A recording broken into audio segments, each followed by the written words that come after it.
हरे कृष्ण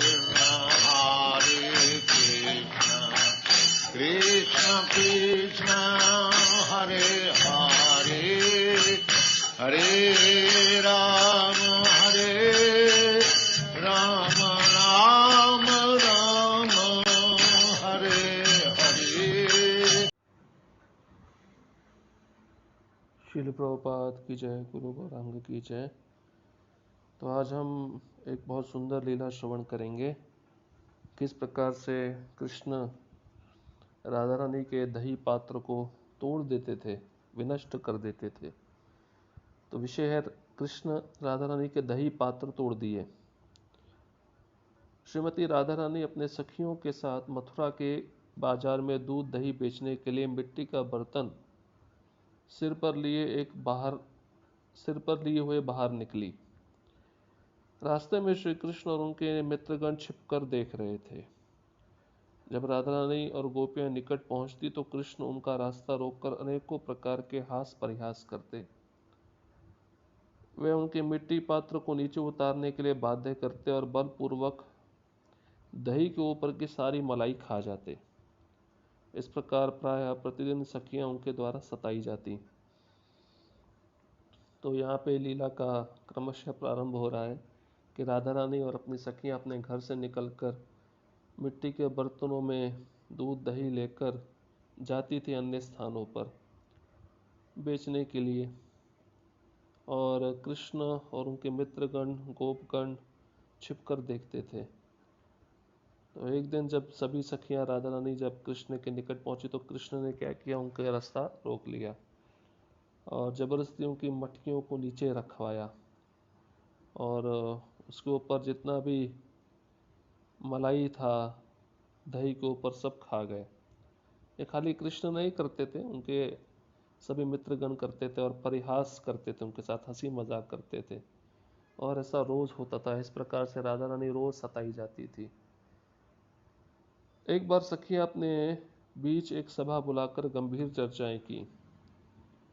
ललिता राधा रानी से बोली, हे श्री राधिके, प्रतिदिन यह किशोर कृष्ण हमारा रास्ता रोककर हमारे पात्र के अंदर से दही के ऊपर की सारी मलाई खा जाता है। इस प्रकार हम अपना दही बेच नहीं पा रही हैं, क्योंकि कोई भी इसके ऊपर मलाई ना होने के कारण खरीदना नहीं चाहता। आज हम लोग एक अलग रास्ते से मथुरा जाएंगे। हम लोग आज दो पर्वतों के बीच से जाने वाले सांकरी खोर वाले रास्ते से जाएंगे। वह रास्ता एकदम अलग दिशा से होकर जाता है। कृष्ण को कभी भी पता नहीं चलेगा, वे तो दूसरे रास्ते पर छिपकर प्रतीक्षा कर रहे होंगे। हम लोग सुरक्षित मथुरा चले जाएंगे और हम लोगों के साथ मिलने में असफल होकर कृष्ण अपने घर वापस चले जाएंगे। तो एक दिन सभी सखियों ने एक सभा बुलाई, एक मीटिंग बुलाई कि इस मुसीबत से कैसे बाहर निकला जाए। तो ललिता सखी ने राधा रानी को कहा कि हम रास्ता बदल लेते हैं। हम जिस रास्ते से रोज जाते हैं तो आज वो रास्ता ना ग्रहण करके हम दो पर्वतों की छोटी सी गली जाती है जिसको सांकरी खोर कहते हैं। ये जगह आज भी है ब्रज में, बरसाना में है, बरसाना के निकट है। तो उस रास्ते से, बहुत ही संकीर्ण रास्ता है, बहुत छोटा रास्ता, उसमें से हम जाएंगे। और क्या होता है कि कृष्ण हमारी दही के ऊपर से सारी मलाई खा जाते हैं तो कोई हमारा दही खरीदता नहीं है, क्योंकि उस पर मलाई नहीं होता है। और जब दही के ऊपर मलाई रहेगा, हम दूसरे रास्ते से जाएंगे तो हम अपना दही मथुरा में बेच पाएंगे और हमको अच्छा दाम मिल पाएगा। और इस प्रकार से कृष्ण से हमें राहत मिल जाएगी, हम सुरक्षित अपना कार्य कर पाएंगे और कृष्ण अपने कार्य में असफल हो जाएंगे। इस प्रकार से ये गोपियाँ, ये सखियाँ विचार कर रही हैं कि हमें ऐसा करना चाहिए। क्या होता है सुनिए। समस्त गोपियों को ललिता सखी का प्रस्ताव पसंद आ गया। राधा रानी और उनकी सखियाँ अपने अपने दही पात्र को सिर पर रखकर अपने पसंद किए हुए रास्ते से चलना प्रारंभ की। सर्वज्ञ भगवान कृष्ण गोपियों के नवीन योजना को जान गए, इसलिए प्रसिद्ध रास्ते को छोड़कर सांकरी खोर के रास्ते में जाकर छिप गए वे राधा रानी और उनके सखियों की अपेक्षा करने लगे। अपने सखा द्वारा घिरे हुए श्री कृष्ण एक ऊंचे वृक्ष पर चढ़कर राधा रानी के आगमन की प्रतीक्षा करने लगे। उसी बीच निसंकोच निरुद्विग्न मन से समस्त गोपियां सांकरी खोर के रास्ते से गुजरती हुई आगे बढ़ने लगी। ये प्रस्ताव सबको पसंद आ गया। सभी सखियां सहमत हो गई कि जो ललिता सखी कह रही हैं हमें वही करना चाहिए, और सभी उसी रास्ते से जाना प्रारंभ कर दी जो उन्होंने रास्ता तय किया था, नया रास्ता, सांकरी खोर वाला रास्ता। अभी आप तो जानते हैं कृष्ण सर्वज्ञ हैं। सर्वज्ञ का अर्थ है सब कुछ जानने वाले, सबके हृदय में बैठे हैं। तो उनको भी पता चल गया कि इस बार सखियों ने क्या किया है, राधा रानी ने क्या किया है कि रास्ता बदल लिया है। इसलिए वे उसी स्थान पर जाकर छिप गए, एक पेड़ की आड़ में जाके छिप गए और इंतजार करने लगे। और एक पेड़ के ऊपर चढ़ भी गए, ऊपर से देख रहे थे कि कब आएंगी सखियां, राधा रानी कब आएंगी, उनकी प्रतीक्षा करने लगे। और ये सब सखियां गोपियां, उनको पता नहीं था, ये तो सोच रही थी कि वहाँ पे कृष्ण और उनके मित्र नहीं मिलेंगे, बड़ी आराम से चल रही हैं, आगे बढ़ रही हैं। क्या होता है, वृक्ष के ऊपर बैठे हुए कृष्ण राधा रानी को आते हुए दूर से ही देख लिए। कृष्ण व उनके सखागण बिल्कुल शांत रहकर अपने को छिपाते हुए चुपचाप प्रतीक्षा करने लगे। जैसे ही राधा रानी वहां पहुंचे, कृष्ण वृक्ष से नीचे उतर आए और उनका रास्ता रोक दिए। इसके बाद गोपियों के साथ कृष्ण व उनके सखाओं के बीच वाद विवाद प्रारंभ हुआ। कृष्ण बार बार श्री राधा के सिर पर रखे दही के मटकी को पकड़ने का प्रयास करने लगे, लेकिन राधा रानी उनकी चेष्टा को रोकने में सक्षम हुई। तो जैसे ही सभी गोपियां आ रही थी, जैसे निकट आई तो कृष्ण उस वृक्ष से नीचे उतर कर रास्ता रोक दिए और झड़प होने लगी, वाद विवाद होने लगा। कृष्ण जबरदस्ती राधा रानी के सिर पे जो मटकी थी उसको बहुत जोर लगा के नीचे रखना चाह रहे थे, और जो कृष्ण के सखागण थे वो भी अन्य सखियों के सिर पे जो मटकियां थी जोर लगा के उसको भी नीचे रखना चाह रहे थे। पर राधा रानी अपने बल के द्वारा चेष्टा किया, बहुत प्रयास किया और कृष्ण को रोकने में सक्षम हो गई। दोनों के बीच में वाद विवाद होने लगा, थोड़ा झगड़ा होने लगा, शुरू हो गया। मतलब राधा रानी बोलती होगी कि ऐसा क्यों कर रहे हो, हमें जाने दो। कृष्ण बोलते नहीं, हमें दही के ऊपर वाला मलाई चाहिए, हम वो खाएंगे तभी तुमको जाने देंगे। तो दोनों के बीच में चल रहा है वाद विवाद। तो वाद विवाद में श्री राधा रानी उनसे बोली, तुम प्रतिदिन हमारे दही पात्र से मलाई खा जाते हो, फलस्वरूप दही बिक नहीं रहा है। हे लंपट, हमें जाने दो, बहुत देर हो रही है, हमें अपना दही बेचने के लिए बहुत दूर मथुरा तक जाना है, इस प्रकार हमें परेशान मत करो। कृष्ण से ये सब बातें करते करते श्री राधा रानी उनके पास से अपने रास्ते पर आगे बढ़ने का प्रयास कर रही थी। कृष्ण जब देखे कि राधा रानी उनके मांग को स्वीकार न करते हुए अपने रास्ते पर जाने का प्रयास कर रही है, तब उन्हें बहुत क्रोध हुआ। तब उन्होंने एक पत्थर लेकर श्री राधा रानी के सिर पर रखे हुए मटकी पर निशाना साधा। दही का पात्र टूट गया, सब दही राधा रानी के शरीर को भिगोते हुए भूमि जमीन पर गिर पड़ा। श्री कृष्ण और उनके सखागण भूमि से दही मलाई लेकर प्रसन्नता पूर्वक खाने लगे और आनंद से नाचने लगे। तो ये लीला चैत्र मास के कृष्णाष्टमी तिथि में हुई थी। आज भी भक्तगण बरसाना के सांकरी खोर में राधा कृष्ण के इस लीला को मनाते हैं।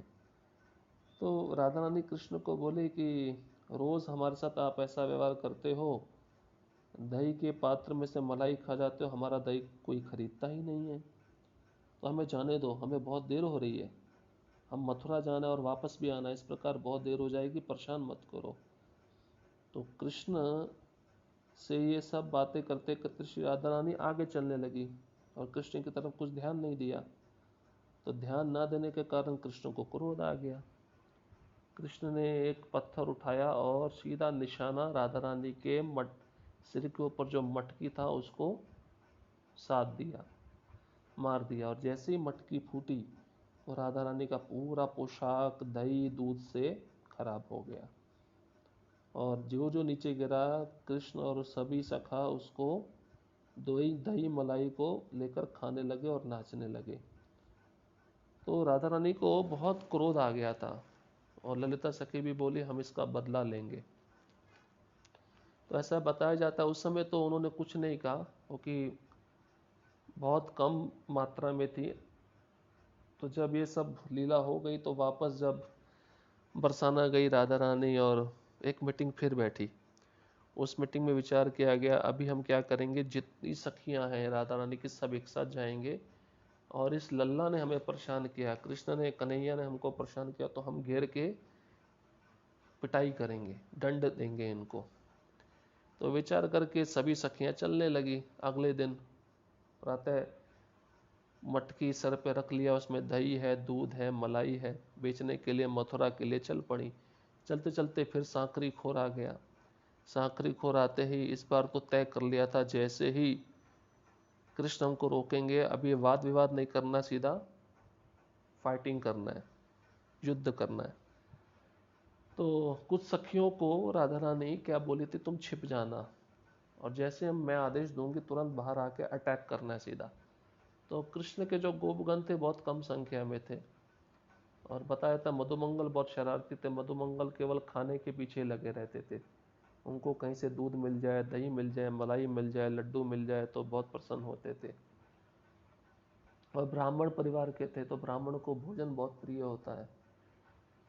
तो कृष्ण जब खड़े थे, इंतज़ार कर रहे थे कि राधा रानी आज इसी रास्ते से आएगी तो आज फिर भी हम वही लीला करेंगे।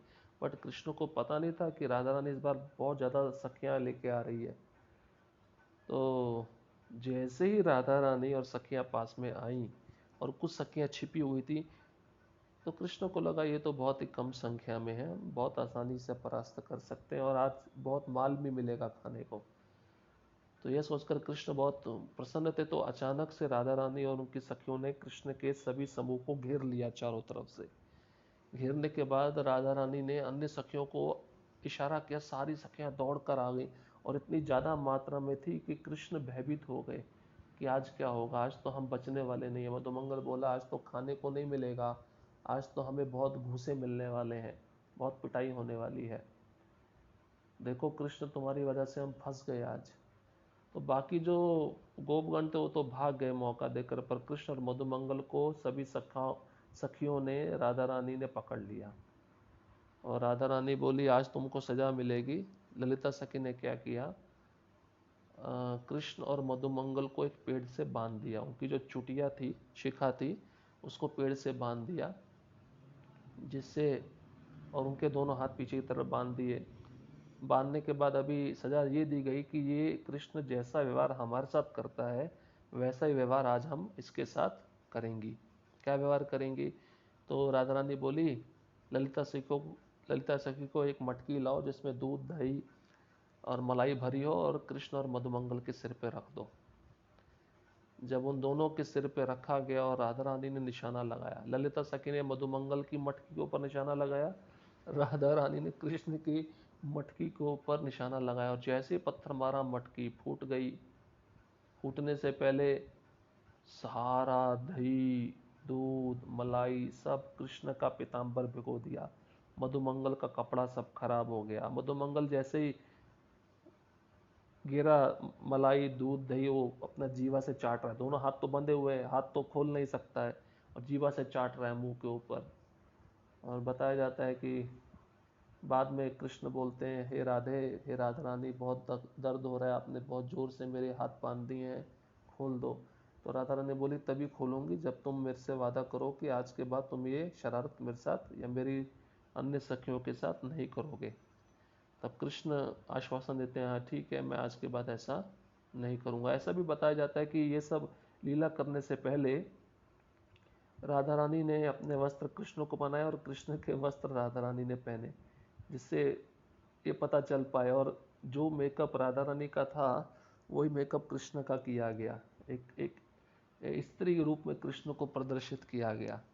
और जब सारे वस्त्र भीग गए और भीगने के बाद कृष्ण पूरा चिप चिप हो रहा था तो बहुत परेशान होने लगे। उन्होंने बोला आज के बाद मैं नहीं करूँगा, मुझे क्षमा कर दो, मुझे छोड़ दो, मैं क्षमा चाहता हूँ। तो हाथ खुलने के बाद कृष्ण राधा रानी के चरणों में गिर गए, क्षमा मांगने लगे। और इस प्रकार से राधा रानी ने इस लीला का बदला लिया। जो जो कृष्ण रोज उनके साथ करते थे, उस शरत का बदला राधा रानी ने इस प्रकार से लिया। तो बहुत सुंदर लीलाएं हैं ब्रज में, बहुत सुंदर रूप से बताया जाता है, आज भी घटित होती हैं।